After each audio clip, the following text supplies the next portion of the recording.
Guys, magandang hapon. Na naman tayong aayusin. May nagpapagawa na naman. Yung sira yung ignition switch natin. Yeah. So, papalitan natin ng bago to. Hindi, tutok na. Ito yung ignition switch na sira. So, papalitan ng panibago. So, yung ipapalit natin mga ka-viewers natin. Yung compatible nito is pareho lang ng susi ng TMX 155. Yun natin ipapalit.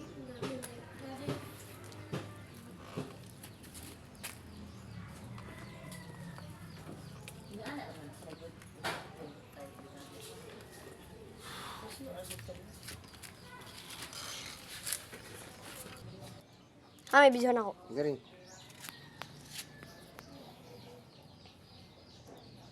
So ito yung ipapalit natin na ignition switch, mga ka-riders, no? Kung hindi nyo alam, ito Rossi 150, no?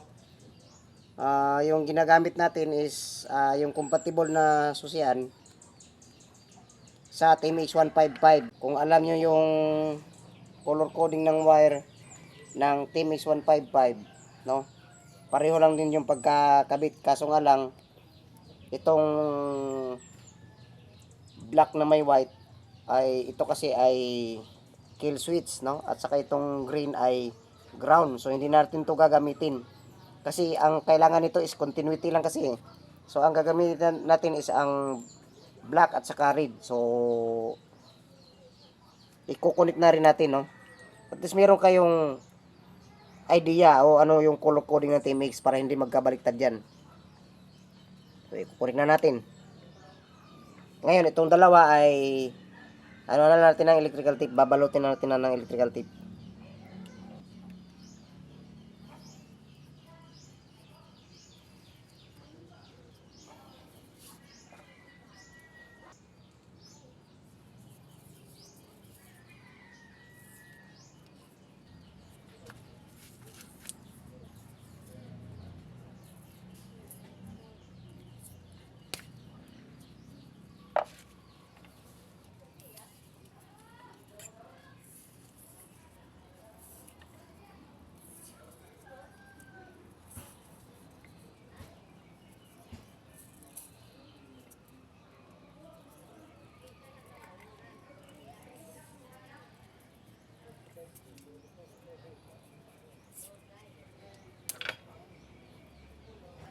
Gumagana.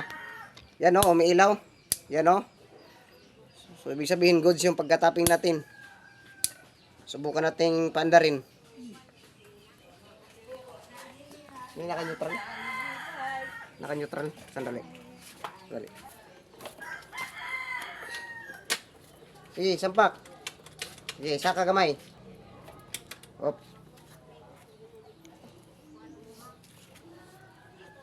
Ano da starter ni dai no?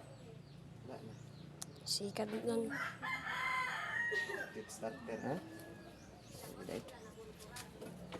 Off na ni. Dali.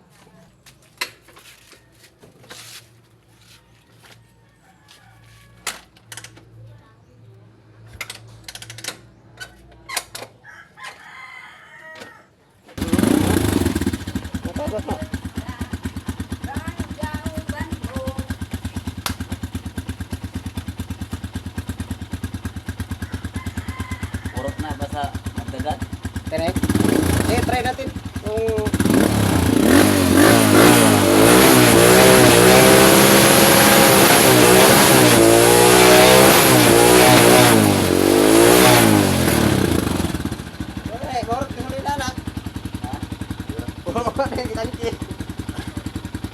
stop na.